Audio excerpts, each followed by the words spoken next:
तो नमस्कार दोस्तों, मैं दीपक नागर। दीपक इकोनॉमिक्स के इस चैनल पर आप सभी का स्वागत है। दोस्तों, आज है संडे 9 जुलाई। तो आज मॉर्निंग का जो डेली करंट अफेयर्स का वीडियो थे वो तो हम सुबह देख चुके हैं, डिस्कस कर चुके हैं, जिसमें हमने एक IFSC करके एक संस्था होती है या गिफ्ट सिटी होती है, उसके बारे में डिस्कस किया था। तो दोस्तों, आज संडे है, संडे को मैंने सोचा कोई अच्छा सा वीडियो बनाते हैं, एक कंसेप्चुअल वीडियो जो कंसेप्चुअल क्लैरिटी के लिए काफी हद तक काम आए और अभी चर्चाओं भी रहा, ऐसा नहीं बिना बात ही न्यूज में रहा है। और ये ऐसे जो कंसेप्चुअल वीडियो होते हैं ना, बेसिकली मेंस एग्जाम में पूछे जाता है।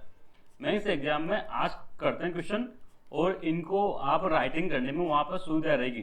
जैसे कि जो मैं आज टॉपिक बताऊंगा वो आप इधर न्यूज पढ़े। सबसे पहले आप समझेंगे, RBI panel recommends major for internationalization of rupee. तो RBI का कोई एक पैनल है, कोई एक वो ग्रुप था RBI का, उसने कुछ रिकमेंडेशन करी है कि भारत के रुपये का अंतर्राष्ट्रीयकरण कैसे किया जाए। तो अब यहाँ पे एग्जाम में सिंपल से UPSC मेंस में पूछ लेगी कि भाई भारत क्या चाहता है, कि इंडिया को इंटरनेशनलाइजेशन करना चाहता है, तो उसके लिए क्या क्या कदम उठाने जाने चाहिए। तो आपको जब भी ऐसा आपकी राय मांगते हैं तो दोस्तों आपकी राय नहीं देनी रहती है, कोई कमेटी की, कोई संस्था की, कोई किसी ने सिफारिश किया और वैसी राय लिखनी रहती है। नहीं अपने मर्जी से नहीं चिपक दो, ऐसे नहीं होता। जैसे कि एग्रीकल्चर के रिफॉर्म के लिए क्या एग्रीकल्चर में किसानों की आय डबल करनी चाहिए, बिल्कुल करनी चाहिए। तो इसमें आपकी राय नहीं, इसमें जो 2016 में भारत सरकार ने कमेटी बनाई थी, दलवाई कमेटी, उस दलवाई कमेटी ने क्या क्या रिकमेंडेशन करी वो चिपक दो आप सीधा सीधा, तो अब जाके आपका आंसर सही होगा। हम इतना सोच नहीं सकते कि अपनी मर्जी से, हम कोई एग्रीकल्चर के इतने बहुत भारी एक्सपर्ट नहीं है कि हम इतना सोच के लिख दें कि किसानों की आय डबल कैसे की जाए। तो हमको बेसिकली उस कमेटी की जो रिकमेंडेशन होती है वो लिखनी थी। ऐसे अगर आपसे पूछो कि रुपये को इंटरनेशनल कैसे किया जाए, तो आप में इतनी समझ नहीं है, ना आप में है ना मेरे में, किसी में नहीं है कि वो इतना डिटेल में इतना रिसर्च करके, इतना टाइम किसी के पास में जितना पढ़ के इतनी लिख सके। नहीं दोस्तों, सीधा सीधा इस कमेटी ने जो रिकमेंडेशन किया है उसको हमको ऐसा एग्जाम में लिख देना है। तो दोस्तों, मुद्दा क्या है? मुद्दा जो हमारा है वो है रुपए का इंटरनेशनलाइजेशन, रुपए का अंतर्राष्ट्रीयकरण, इंटरनेशनलाइजेशन ऑफ रूपी। रुपए को क्या करना है? अंतर्राष्ट्रीयकरण करना है, ये इसका मुद्दा। भाई करना है तो इसका मतलब अभी नहीं है, सीधी सी बात है। कोई चीज हम करना चाहते हैं इसका मतलब अभी तो नहीं है। तो क्या मतलब होता है इसका रुपये का अंतर्राष्ट्रीयकरण करने का? क्या कदम उठाने जाना चाहिए? RBI ने कौन सा ग्रुप गठित किया, क्या उसकी रिकमेंडेशन है, सब कुछ हम दोस्तों आज पूरा हिस्टोरिकल बैकग्राउंड डिटेल में देखेंगे। तो मैं आपको सबसे पहले कुछ इसका एक बेसिक समझाना चाहता हूं। ये भारत है, हमारा भारत मान, इंडिया इज ग्रेट।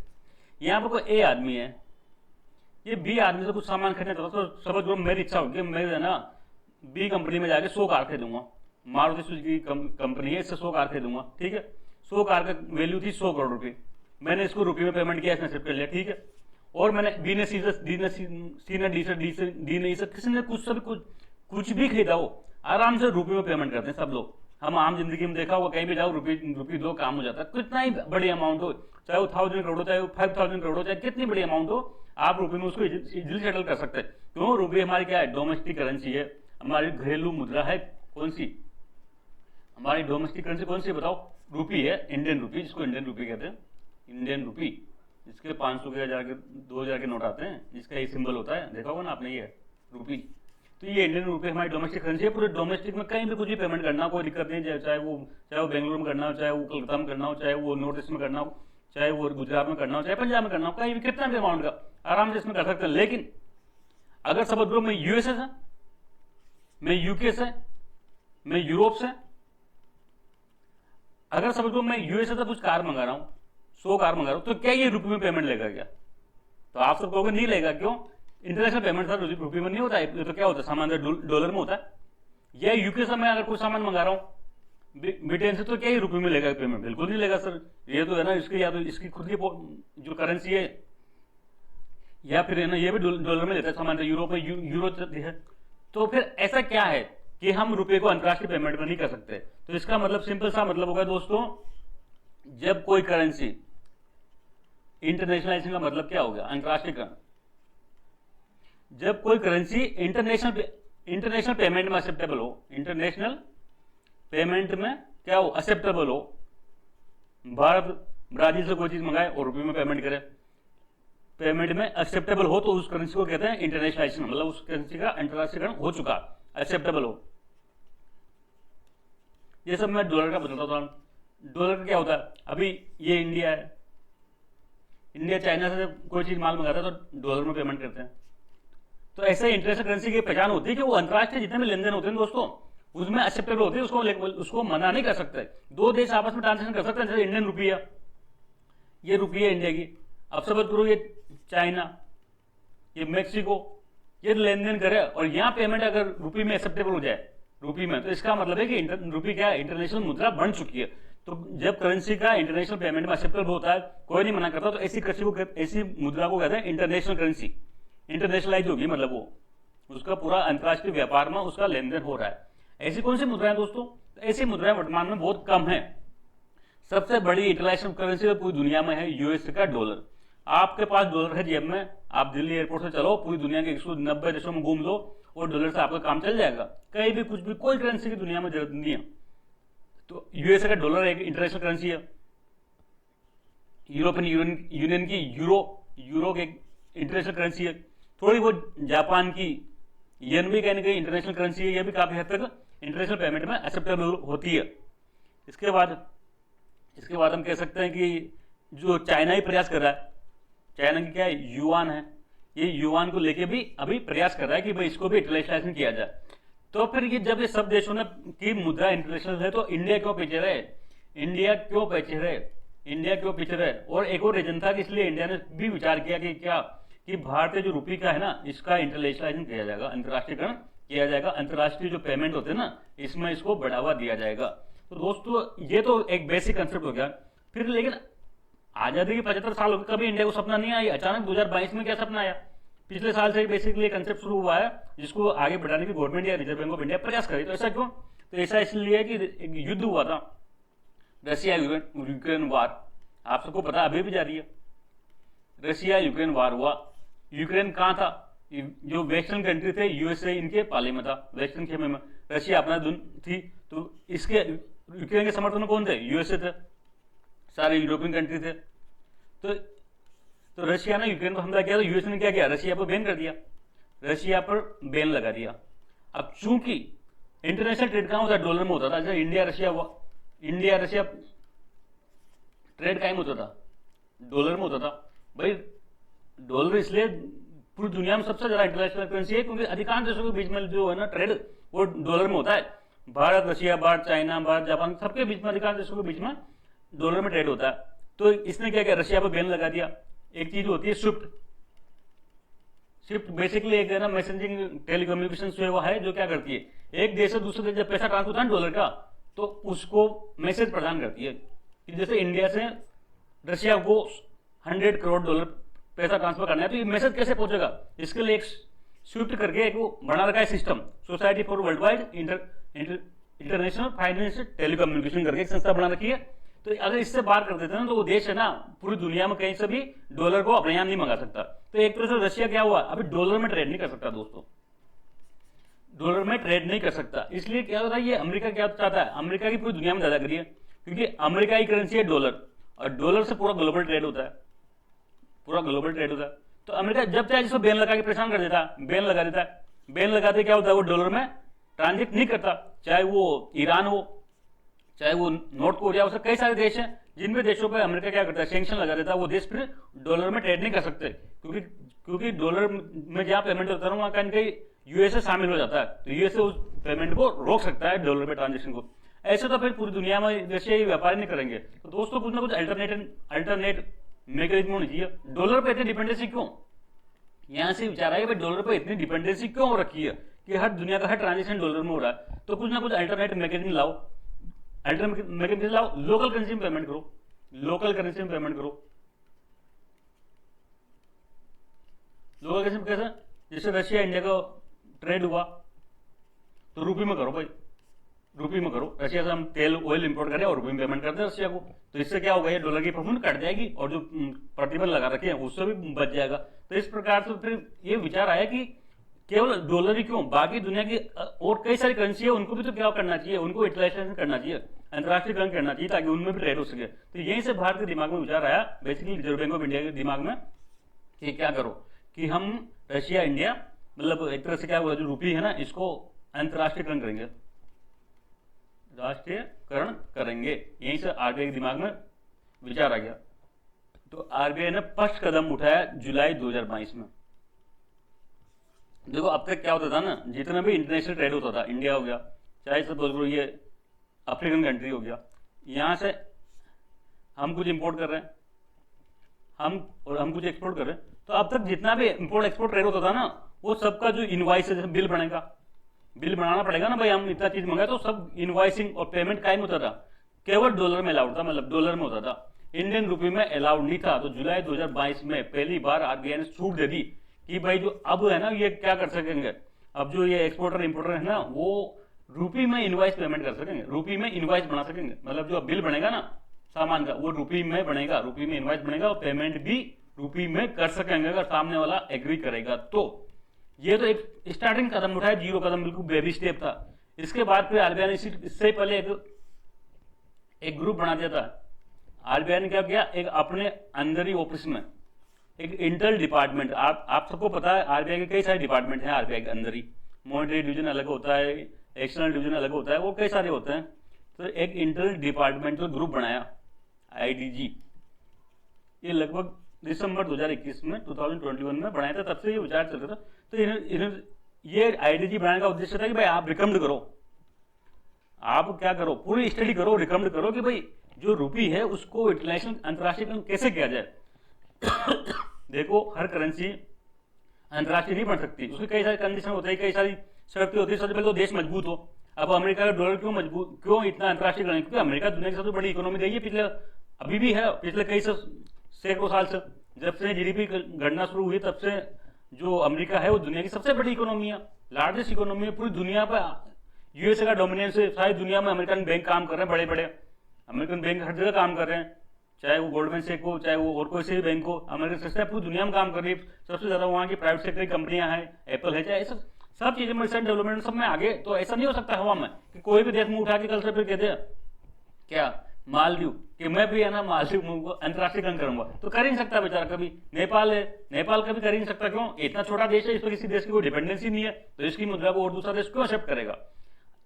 भाई मुद्रा को एक्सेप्ट करने का मतलब नहीं समझिए आपको, जैसे सब चाइना, मेक्सिको, अब ये मेक्सिको चाइना से रुपी कब लेगा, जब इसको रुपी पर भरोसा होगा कि इंडिया की इकोनॉमी बहुत बड़ी स्थिति में है कि मेरे पास रुपये आ जाएगा तो कोई बात नहीं, मैं इसको इंडिया से कोई और सामान इंपोर्ट कर लूंगा, डरने की कोई बात नहीं है। जब तक आपको ये विश्वास नहीं होगा तब तक आप देश की करेंसी एक्सेप्ट नहीं करोगे। अगर नेपाल जैसे देश की मान लो इंटरनेशनल कर दे, तो ये मेक्सिको नेपाल से क्या मंगाएगा, इसके पास क्या है बेचने को, कुछ नहीं है।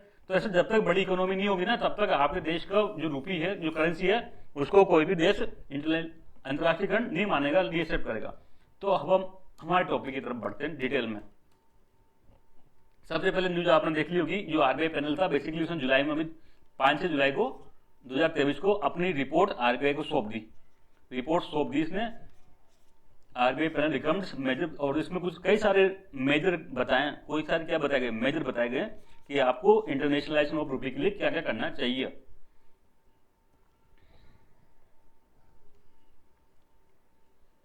देखो सबसे पहले ये न्यूज देखो, आरबीआई ने क्या किया था, अपॉइंट किया था एक इंटर डिपार्टमेंटल ग्रुप, कई सारे डिपार्टमेंट से लोगों को लेके बनाया था, जिसका हेड था आरबीआई के एग्जीक्यूटिव डायरेक्टर। आरबीआई के पता है आपको सबको, गवर्नर, फिर उसके नीचे 4 डिप्टी गवर्नर, फिर नीचे ईडी होते हैं, जिनका नाम था राधा श्याम रतो। राधा श्याम रतो नाम कोई इंपोर्टेंट नहीं, खास बात आपको तो रिकमेंडेशन याद रखनी, राधा श्याम जी रतो ये आरबीआई के ईडी थे, इनकी चेयरमैनशिप में एक इंटरनल डिपार्टमेंटल ग्रुप बनाया था, जिसका उद्देश्य क्या था, तो recommend measures for international of rupee, भाई रुपी के इंटरनेशनल के लिए जो मेजर लेने हैं ना उसको रिकमेंड करो। फिर इस आईडीजी ने जुलाई 2023 में अपनी रिकमेंडेशन आरबीआई को सौंप दी। अब ये रिकमेंडेशन क्या है इसके बारे में थोड़ा हम पढ़ेंगे। तो रशिया यूक्रेन वार हो गया, आप सबको पता है, यूएसए ने रशिया पे क्या करे, रेस्ट्रिक्शन लगा दिया, तो पेमेंट नहीं हो पाएगा, पेमेंट नहीं हो पाएगा, तो विचार आया कि भाई लोकल करेंसी में पेमेंट करो, अपनी करेंसी रुपये को क्या करो, इंटरनेशनलाइजेशन बनाओ, ताकि अंतर्राष्ट्रीय मुद्रा उसमें ट्रांजेक्शन में इसको एक्सेप्ट किया जा सके। अब ये मैंने बता दिया इंटरनेशनलाइजेशन ऑफ रुपी, रुपी का अंतर्राष्ट्रीयकरण का क्या मतलब है। सिंपल सा मतलब, जो अंतर्राष्ट्रीय ट्रेड होता है ना, क्रॉस बॉर्डर ट्रेड, इंडिया और देशों के भी ट्रेड, उसमें ये करेंसी एक्सेप्टेबल हो।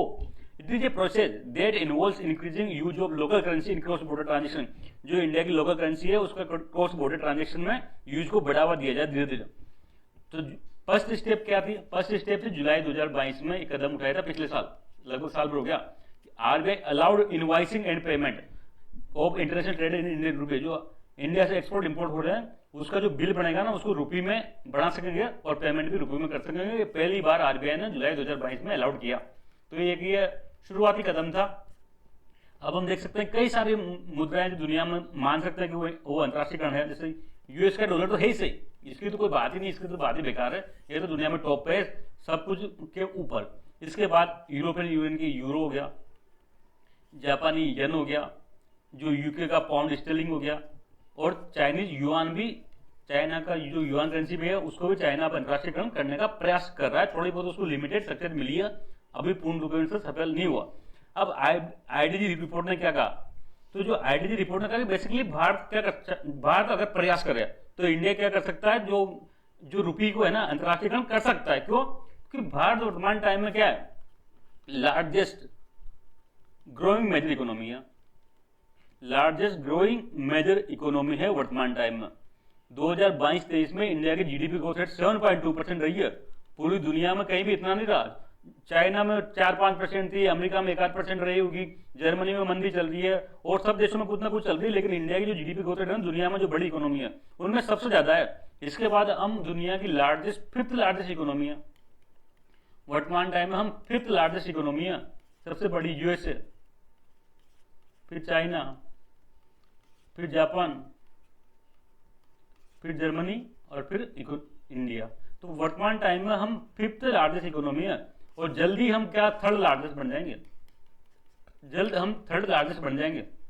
तो ऐसे इतने बड़ी इकोनॉमी, जो थर्ड लार्जेस्ट इकोनॉमी बनने के कगार पर दुनिया में और जो इतनी तेज गति से ग्रोथ कर रही है, ऐसी इकोनॉमी की करेंसी क्यों नहीं बन सकती इंटरनेशनल? बन सकती है, इसलिए बन सकती है साथ में जब दुनिया में, पूरी दुनिया में हेडविंड हुई, हेडविंड मतलब समस्या आए, कोरोना काल, लॉकडाउन लगा, उसके बाद महंगाई बढ़ी, शायद दुनिया नेगेटिव में जा रही थी, लेकिन हम उससे लड़के हम इतना बड़ा 7.2% का ग्रोथ लेके आए। तो ये इंडियन इकोनॉमी की रेजिलेंट को दिखाता है। भारत की जो इकोनॉमी है बहुत मजबूत है और पूरी दुनिया में इसकी और ज्यादा धाग आने वाले टाइम में बढ़ने वाली है। इसलिए हम थोड़ा प्रयास करें तो हम जो हमारी रुपी करेंसी है उसका अंतर्राष्ट्रीयकरण कर सकते हैं। ये रिपोर्ट बेसिकली कहता है रुपी हैज पोटेंशियल, क्षमता है to become an internationalize currency as India is one of the fastest growing economy, fifth largest economy and shown remarkable resilience even the face of major headwind. जब दुनिया भर में संकट था तब भी हमने क्या किया, हमारी इकोनॉमी ने मजबूती से अच्छा प्रदर्शन किया। इसलिए इंडिया क्या कर सकता है, जो रुपी है वो अंतर्राष्ट्रीयकरण कर सकता है। अब इसमें कई सारे जो मेजर है ना वो रिकमेंड किए दोस्तों। दो तरह के रिकमेंड किए, एक तो शॉर्ट टर्म, जो छोटे टाइम में, साल 2 साल के अंदर अंदर करने रहते हैं। कुछ लॉन्ग टर्म होता है, ऐसे नहीं होता हर चीज। हम भी जिंदगी में कोई काम करते हैं तो कुछ तो शॉर्ट टर्म के लिए करते हैं, कुछ लॉन्ग टर्म के लिए करते हैं। तो इसने कहा कि कुछ तो कम टाइम वाले मेजर है, इनको जल्दी करो भाई। कई सारे कदम उठाने के लिए टाइम लगेगा, तो इनको तो टाइम लगने दो, लेकिन जो जल्दी हो सकता है साल 2 साल में, उसको पहले उठाओ। तो शॉर्ट रन मेजर ये कहा, शॉर्ट रन मेजर में पहला मेजर ये कहा कि वर्तमान टाइम में कई सारे जो है ना करेंसी वर्तमान टाइम में कई सारे करेंसी के सेटलमेंट की मैकेनिज्म है। भाई इंटरनेशनल ट्रेड होता है तो करेंसी को सेटलमेंट करना पड़ेगा, डॉलर से उधर जाएगा। तो वर्तमान टाइम में कई सारे करेंसी सेटलमेंट सिस्टम है, जैसा कि अभी एशिया में चल रहा है Asian clearing union, Asian clearing union. जितना भी पेमेंट होता है इसके माध्यम से होता है। ये एक संस्था है जिसका बेसिकली तेहरान ईरान में ऑफिस है। ये शायद दुनिया की एकमात्र संस्था होगी बड़ी जिसका ऑफिस ईरान में, क्योंकि तो ईरान को क्या मानते हैं पूरी दुनिया के लिए, थोड़ा संकट टाइप मानते हैं, दुनिया से कटा कटा सा रहता है ईरान। तो ये एशियन क्लियरिंग यूनियन में पहले से सिस्टम चल रहा है सेटलमेंट का। तो यहाँ पर क्या करो, अपने रुपये को ऐड करवाओ, अपना इन्फ्लुएंस का इस्तेमाल करो और रुपये को भी एक एडिशनल डाल लो। एडिशनल में भाई ठीक है, बाकी जो चल रहा है हो सकता है अभी वहां पर डॉलर में पेमेंट हो रहा होगा, वहां पर जापानी येन में भी हो रहा होगा और 3-4 करेंसी में हो रहा होगा। तो आप साथ में क्या करो, इसको रुपये को ऐड करा दो। वहां पर जो देश इसको चाहे तो एक्सेप्ट नहीं करते नहीं करे, लेकिन एक बार क्या होगा, ऐड करने से हमको आगे भविष्य में इससे सहायता मिलेगी। तो पहले रिकमेंडेशन ये कहती है कि भाई क्या करो, जो वर्तमान में सेटलमेंट करेंसी सिस्टम है ना, मल्टीलेटरल पेमेंट मैकेनिज्म, उसमें इसको एडिशनल रूप में ऐड करवा दो। जैसे एशियन क्लियरिंग यूनियन में इसको एक अलग से करेंसी सेटलमेंट के रूप में ऐड करा दो। अब एक और आएगा integrating Indian payment system with other countries for cross border transaction. अब सपोज करो अगर इंडियन करेंसी रुपी इंटरनेशनल होगा तो जैसे सपोज करो यहाँ अफ्रीका है, अब यहाँ से इंपोर्ट हो रहा है तो पेमेंट का ही में होगा, रुपये में होगा, तो अब पेमेंट कैसे करेंगे? तो भाई इंडिया के अंदर देखो पेमेंट हम एक दूसरे करते हैं तो आरटीजीएस सिस्टम होता है ना, रियल टाइम ग्रोस सेटलमेंट, एक नेफ्ट होता है, एक आईएमपीएस होता है, यूपीआई वगैरह होते हैं। तो सपोज कोई 2 लाख से ऊपर के अमाउंट के लिए वर्तमान टाइम में आरटीजीएस सिस्टम होता है, आप बैंक में जाके आरटीजीएस करा दो, रियल टाइम ग्रोस सेटलमेंट। तो जब तक आपको यहाँ अफ्रीका के जो पेमेंट सिस्टम होगा, ठीक है, अफ्रीका का भीतर कुछ पेमेंट सिस्टम होगा, तो इस अफ्रीका के भीतर पेमेंट सिस्टम को इस आरटीजीएस से नहीं जोड़ोगे तब तक रुपए का कैसे ट्रांजेक्शन होगा? तो सबसे पहले ये कार्रवाई करो, जो इंडिया का डोमेस्टिक पेमेंट सिस्टम है ना, उसको जो दूसरे देशों के पेमेंट सिस्टम में जोड़ो, ताकि यहां से बटन दबाए आरटीजीएस के माध्यम से पैसा अफ्रीका पहुंच जाए। अभी हम यहाँ इंडिया से पैसा भेजना चाहे अफ्रीका में तो नहीं भेज सकते आरटीजीएस के माध्यम से, तो ये आरटीजीएस को पहले इनसे जोड़ो। अफ्रीका में कोई पेमेंट सिस्टम होगा, इंडिया में ये, इन दोनों को आपस में लिंक करो ताकि क्या हो, रुपये का ट्रांजेक्शन इजीली हो जाए। दूसरा ये साथ में इसको क्या करो, आरटीजीएस को 24/7 करो। हालांकि इस 24/7 कर दिया, लेकिन इसको जब इसको कनेक्ट करके फिर इसको 24/7 करना पड़ेगा, ताकि कभी भी कोई पैसा किसको चाहिए तो ट्रांसफर हो सके। इंटीग्रेटिंग इंडियन पेमेंट सिस्टम जैसे RTGS and Nifty with other countries for cross border transaction. Cross border जब व्यापार जाएगा, रूपी में लेनदेन होगा, पैसा भी ट्रांसफर करना पड़ेगा, तो उसके लिए क्या करना पड़ेगा, जो पेमेंट सिस्टम है उनको कनेक्ट करना पड़ेगा दूसरे देशों से। Inclusion of global government securities in global bond indexes. सुनो बात, मैंने बताया था गवर्नमेंट ऑफ इंडिया है, इसको पैसा चाहिए बोरो, भाई इसका घाटा होता है ना फिस्कल डेफिसिट, तो ये आरबीआई के पास जाती है और उसको गवर्नमेंट सिक्योरिटी देती है। ये गवर्नमेंट सिक्योरिटी सामान बैंक खरीद लेते हैं और इसको आरबीआई को पैसा मिल जाता है, गवर्नमेंट को पैसा मिल जाता है। एक होता है दोस्तों लंदन में, जैसे यहाँ क्या होता है, उधार लेते हैं ना, उसको कहते हैं बॉन्ड मार्केट। क्या कहते हैं? उधारी को क्या कहते हैं? बॉन्ड कहते हैं। एक तरह से उधार लेने को बॉन्ड कहते हैं। एक तो होता है शेयर, शेयर मतलब कंपनी में हिस्सा बन गया आपका, आपने उधार नहीं दिया, लेकिन किसी को कोई उधार देता है तो उसको बॉन्ड कहते हैं। तो यहाँ पर लंदन, जैसे लंदन वगैरह है, तो यहाँ पर पूरी दुनिया से लोग उधार लेने आते हैं लंदन में। तो यहाँ पर ग्लोबल बॉन्ड इंडेक्स होता है, सूचकांक होता है, ताकि यहाँ पर है ना जो भी कंपनी उसको लिस्ट करा दे, पूरी दुनिया के जो निवेशक है ना वो खरीद सकता है। तो ये जो इंडिया का गवर्नमेंट सिक्योरिटी है ना, अभी केवल डोमेस्टिक है, क्या है, इंडिया में चल रहा है। ये बाहर दुनिया में जैसे लंदन में बैठ के कोई लंदन का आदमी या फिर कोई जैसे अफ्रीकन आदमी इंडियन गवर्नमेंट का जी-सेक नहीं खरीद सकता। तो ऐसा थोड़ी चल पाएगा जब भारतीय सरकार भी खुद अपने जो क्या कहते हैं, अपनी जो गवर्नमेंट सिक्योरिटी है, अपना जो बॉन्ड है उसको यूटिलाइज नहीं करेगी, उसको वहां पूरी दुनिया के जो बाजार में उसको लॉन्च नहीं करेगी, तब तक और देश आप कैसे यकीन करेंगे? तो ये कह रहा है कि भाई गवर्नमेंट सिक्योरिटी को क्या करो, लंदन के जो फॉरेन के ग्लोबल बॉन्ड इंडेक्सेस है ना, इनमें लिस्टेड कराओ इनको, ताकि जो विदेशी लोग हैं, पूरी दुनिया के लोग हैं, वो भी भारत सरकार की गवर्नमेंट सिक्योरिटी को खरीद सके। तो ये फोर्थ मेजर ये था, providing incentive to exporters, inclusion of G Sec in global bond indexing.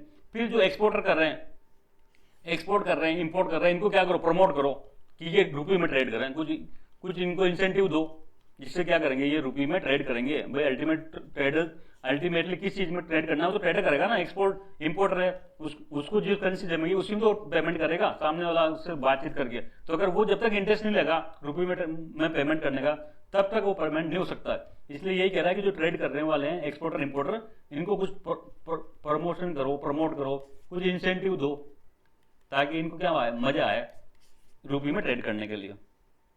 एक होता है लॉन्ग टर्म के लिए, ये तो ठीक हो गया दोस्त, शॉर्ट टर्म के लिए।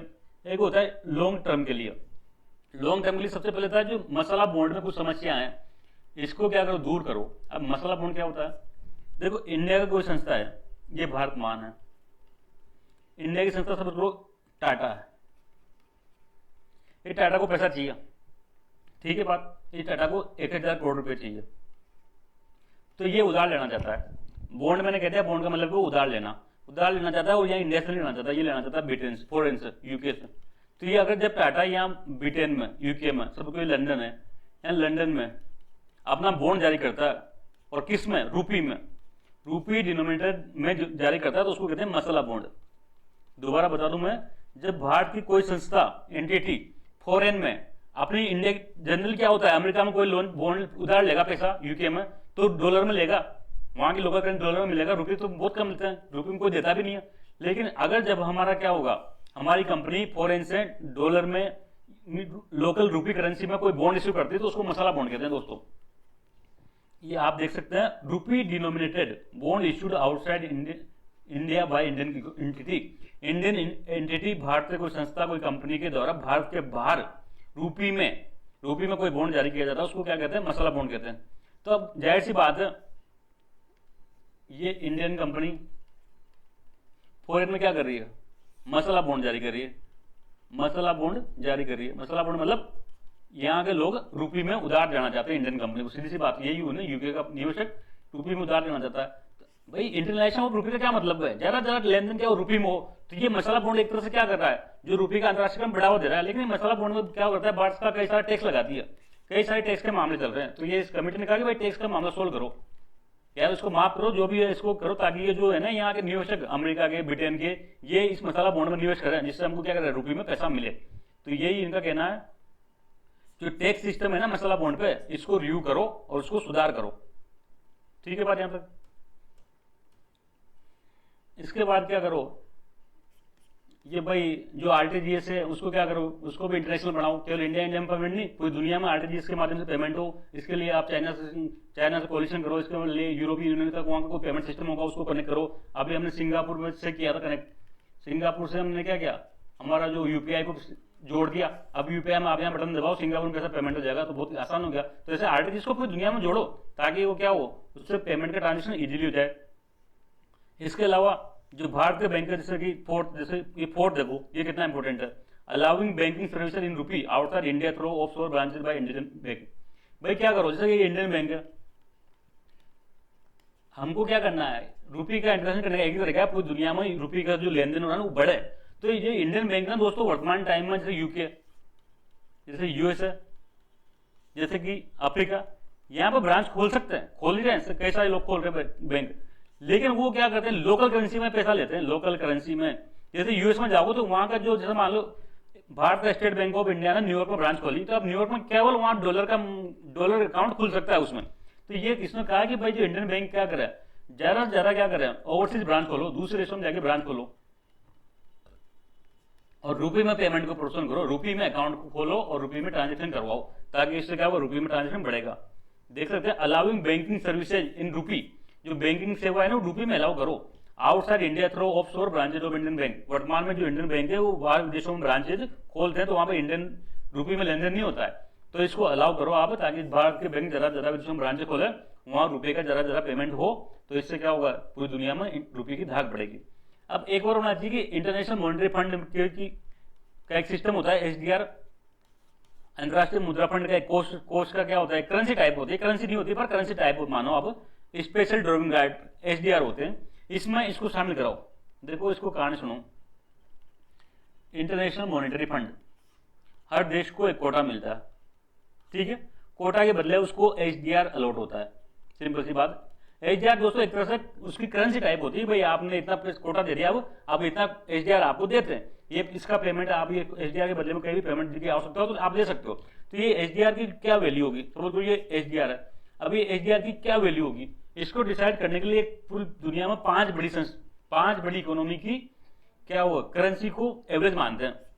जैसे डॉलर हो गया, जैसे यूरो हो गया, जैसे पाउंड हो गया, वो पांच जो मैंने पहले बताई थी, जापानी येन हो गया, लेटेस्ट में 2016 में चाइना की युआन को भी जोड़ दिया। तो ये पांच करेंसी के एवरेज के आधार पर ये एसडीआर की वैल्यू डिसाइड होती है, भाई एक एसडीआर में कितने रुपये होंगे, कितने डॉलर होंगे, तो उसकी वैल्यू ये पांच के आधार पर डिसाइड होती है। दोस्तों इस एसडीआर बास्केट में ये पांच करेंसी का होना बहुत सम्मान की बात है, रेस्पेक्ट की बात है, वो करेंसी की बहुत ज्यादा वैल्यू है, पूरी दुनिया में उसका नाम हो जाता है अगर कोई इसमें शामिल हो जाता है।